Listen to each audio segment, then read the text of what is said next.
Ciência no rádio. Fenômenos no ar.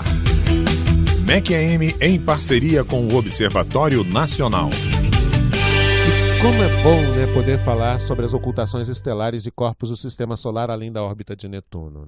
Ter a oportunidade de conversar sobre esse assunto com quem entende muito. Marcelo Assafin vai falar com a gente agora sobre esse tema aqui no Todas as Vozes.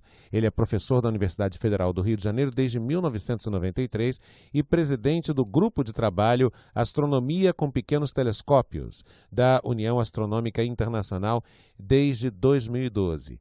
Pesquisador associado do Observatório de Paris desde 2007. Professor Marcelo Assafin, muito obrigado pela gentileza e bom dia. Bom dia, Marcos. Qual é a relevância, a importância, por que é tão importante para os desdobramentos das descobertas astronômicas essa observação das ocultações estelares por corpos do Sistema Solar além da órbita de Netuno? Essencialmente, a importância é a gente obter parâmetros básicos desses corpos muito distantes, tamanho principalmente, porque a partir daí a gente determina volume, massa, densidade, ou seja, a gente consegue entender que tipo de matéria forma esses corpos. E o detalhe é que, como eles estão muito longe do Sol, lá o calor é mínimo, né? Basicamente, o calor vem dos próprios elementos radioativos que estão presentes aí em todos os corpos, em todos os planetas, ou seja, há pouca alteração no material. Ou seja, era como se a gente estudar esses corpos através da ocultação estelar, que é uma das técnicas mais precisas para isso. Então, a gente determina muito bem tamanho, forma, e a gente acaba estimando muito bem que tipo de material eles são formados. E como esse material sofre pouca diferenciação, como a gente diz, pouca mudança, era como se a gente estivesse enxergando, vendo a composição do Sistema Solar na época que ele estava se formando, né? Qual era a composição dos gases, hidrogênio, hélio e os metais. E isso hoje em dia é fundamental. Fundamental por quê? Porque há vários modelos, simulações, inclusive, de como o Sistema Solar se formou, como é que ele forma os planetas, né? Como é que os planetas vieram até as suas órbitas atuais, e o entendimento, a compreensão de como como era a natureza do gás que formou esses planetas, como é que eles se condensavam, em partículas pequenas que vão se agregando cada vez mais até formar os planetésimos, e a partir daí os planetésimos se agregando e formando os planetas, principalmente os gigantes como Júpiter, mas também os terrestres, Isso é essencial numa época em que a gente está descobrindo tantos planetas em outras estrelas, mais de 2.000 sistemas estelares, o que a gente chama de exoplanetas, Então é absolutamente fundamental a gente entender como é que é a formação deles, como se dá.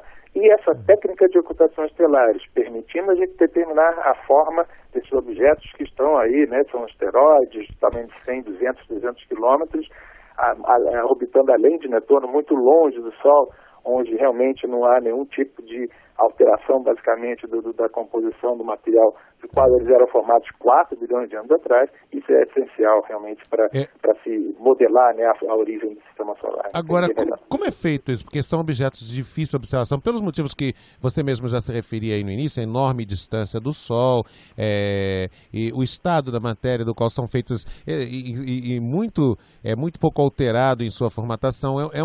Olha, esses corpos realmente eles oferecem uma dificuldade grande de observação. Como é que essa técnica, porque as técnicas de observação clássicas provavelmente não são adequadas, as mais tradicionais não são adequadas para isso, né?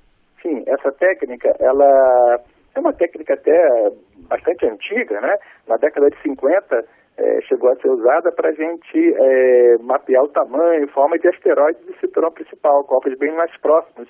Então, as órbitas, apesar de não serem exatamente muito bem conhecidas, mas a gente conseguia prever o alinhamento do corpo em relação a uma estrela. E aí, a ideia é muito simples, Todo mundo acho que viu um eclipse lunar, que de vez em quando a gente anuncia na televisão, olha, a Lua vai ser eclipsada pela sombra da Terra. Então, a ideia é mais ou menos a mesma, é um corpo passando na frente do outro, só que a gente está falando de um objeto muito distante, além de Netuno, um corpo pequeno, de 300 quilômetros de tamanho, bilhões de quilômetros de distância da gente, passando na frente de uma estrelinha que, para todos os efeitos, tem um tamanho muito pequenininho. Aí, se ela tivesse a mesma distância desse corpo, ela teria, muitas vezes, até menos de 100 metros de diâmetro aparente, né? Não é que a estrela tenha esse tamanho, mas se a gente colocar o tamanho aparente dela é muito pequenininho. Então, esse cálculo é que é o problema, né?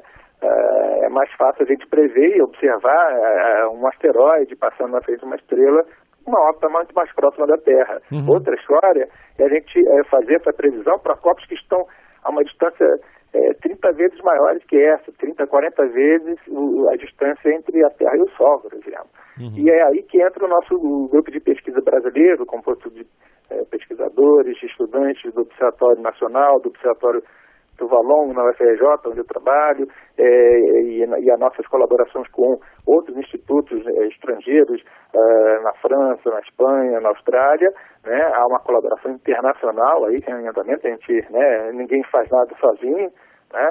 E nessas colaborações, uma das contribuições principais desse grupo brasileiro é exatamente determinar com muita precisão a posição e a órbita desses corpos. Isso tem sido um diferencial muito grande para uma taxa relativamente alta de sucesso entre o que a gente prevê e o que a gente realmente consegue observar. No telescópio está lá, a ocultação acontece e a gente consegue aí, a partir desses dados, calcular a forma do corpo e aí toda daí para frente. Né? Opa, então esse grupo de pesquisa tem, inclusive, revelado dados muito úteis até mesmo para agências internacionais de pesquisa como a NASA, né, principalmente, né? Sim. Nós fornecemos uma observação extensa, anos de observações feitas no Laboratório Nacional de Astrofísica, um telescópio no interior de Minas Gerais, né? O laboratório operado pelo MSTTI, Ministério de Ciência e Tecnologia, e essas observações foram essenciais para se corrigir, né, um problema que existia na órbita de Plutão, e além das próprias observações das ocultações que nós fizemos de Plutão, corrigiu-se muito bem a órbita dele, e aí todos esses dados alimentaram lá os computadores da sonda Horizon, que passou por Plutão recentemente. Temos que, como diria Nelson Rodrigues, temos que perder essa síndrome do vira-lata e essa coisa de achar que o Brasil está muito inferior aos Estados Unidos em relação à observação. Depende de em que tipo de pesquisa estamos falando. Em muitas pesquisas, não só pela qualidade dos nossos pesquisadores, mas até por pontos de observação muito favoráveis aqui no Brasil, em algumas pesquisas estamos não só à frente, como a NASA nos pede ajuda para envio de dados de grupos de pesquisa como esse. Sim, não tenha dúvida. Acho que esse complexo, se existia, se pulverizou já desde a década de 90. Nós tivemos uma geração de ouro na década de 60, 70 da astronomia, que conseguiu passar muito bem o bastão para as gerações seguintes. De modo geral, nas várias áreas de astronomia e de astrofísica, o Brasil é respeitado. Nós temos uma produção relevante cientificamente, em artigos publicados, né, em revistas especializadas, e há colaborações internacionais. Quer dizer, o complexo do vira-lata do Nelson Rodrigues, esse já há muito tempo eu poderia até chamar de complexo de Plutão, né? Mas isso aqui no Brasil não tem. Aliás, não faltam estrelas no grupo de pesquisadores, não só do Observatório Nacional, mas também outros pesquisadores na área científica brasileira. Professor Marcelo, muito obrigado pela gentileza, pelos esclarecimentos e parabéns aí pelo trabalho do grupo de pesquisa de vocês, tá bom? Parabéns pelo programa, pela iniciativa. Um abraço a todos, um abraço para os ouvintes.